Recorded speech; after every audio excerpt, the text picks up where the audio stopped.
everyone's fine. ವಕ್ಫ್ ವಿರುದ್ಧ ವಿಪಕ್ಷಗಳು ನಿರಂತರವಾಗಿ ಆಕ್ರೋಶವನ್ನು ವ್ಯಕ್ತಪಡಿಸ್ತಾ ಇದೆ. ಆದರೆ ವಕ್ಫ್ ವಿರುದ್ಧದ ಹೋರಾಟದಲ್ಲಿ ಬಿಜೆಪಿಯಲ್ಲಿ ಎರಡು ಬಣ್ಣವಾಗಿ ನಿಂತಿರುವಂಥದ್ದು ಇದೀಗ ಕೇಂದ್ರ ಸಚಿವರ ಕೆಂಗಣ್ಣಿಗೆ ಗುರಿಯಾಗಿದೆ.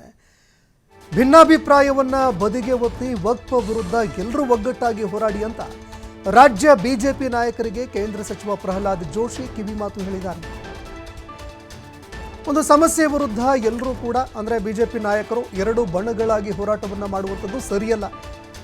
ನಿಮ್ಮ ಭಿನ್ನಾಭಿಪ್ರಾಯಗಳೆಲ್ಲವನ್ನೂ ಕೂಡ ಬದಿಗೊತ್ತಿ ಒಗ್ಗೂಡಿ ಹೋರಾಡಿ ಅಂತ ಬಿಜೆಪಿ ನಾಯಕರಿಗೆ ಕಿವಿಮಾತು ಹೇಳಿದ್ದಾರೆ.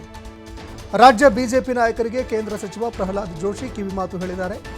ಭುಜಗೇಂದ್ರ ಯತ್ನಾಳ್ ಪ್ರತ್ಯೇಕ ಹೋರಾಟಕ್ಕೆ ಪ್ರಹ್ಲಾದ್ ಜೋಶಿ ಅವರು ಅಸಮಾಧಾನ ಹೊರಹಾಕಿದ್ದಾರೆ.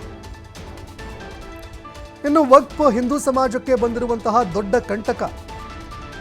ನಿಮ್ಮ ನಡುವೆ ಭಿನ್ನಾಭಿಪ್ರಾಯಗಳು ಏನೇ ಇರಲಿ ಒಟ್ಟಿಗೆ ಕುಳಿತುಕೊಂಡು ಅದರ ಬಗ್ಗೆ ಚರ್ಚೆ ಮಾಡಿ ಎಲ್ಲರೂ ಒಗ್ಗಟ್ಟಾಗಿ ಹೋರಾಟ ಮಾಡಿ ಅಂತ ಕರೆ ಕೊಟ್ಟಿದ್ದಾರೆ. ಬಂದಿರುವಂಥ ಒಂದು ದೊಡ್ಡ ಕಂಟಕ. ಏನೇ ಭಿನ್ನಾಭಿಪ್ರಾಯ ಇದ್ದರೂ ಎಲ್ಲರೂ ಒಟ್ಟಿಗೆ ಕೂತು ಒಟ್ಟಾಗಿ ಚರ್ಚೆ ಮಾಡಿ ಹೋರಾಟವನ್ನು ರೂಪಿಸಬೇಕು ಮತ್ತು ಅದಕ್ಕೆ ಎಲ್ಲರೂ ಸಹಕರಿಸಬೇಕು ಅಂತ ನನ್ನ ವಿನಂತಿ. ಇನ್ನೊಂದು ಕಡೆ 40% ಆರೋಪ ಸುಳ್ಳು ನೋಡ್ರಿ, ಆವಾಗಲೂ ನಾವು ಹೇಳಿದ್ವಿ ಇದು 40% ಆರೋಪ ಸುಳ್ಳು ಅನ್ನೋದನ್ನು. ಈಗ ಲೋಕಾಯುಕ್ತರು ಅದು ನ್ಯಾಯಮೂರ್ತಿ ಲೋಕಾಯುಕ್ತರ ನೇತೃತ್ವದಲ್ಲಿ ಆಗಿದೆ ಅಂತ ನನ್ನ ಭಾವನೆ. ಯಾಕಂದ್ರೆ ನಾನು ಮೀಡಿಯಾ ರಿಪೋರ್ಟ್ ನೋಡಿದ್ದೇನೆ.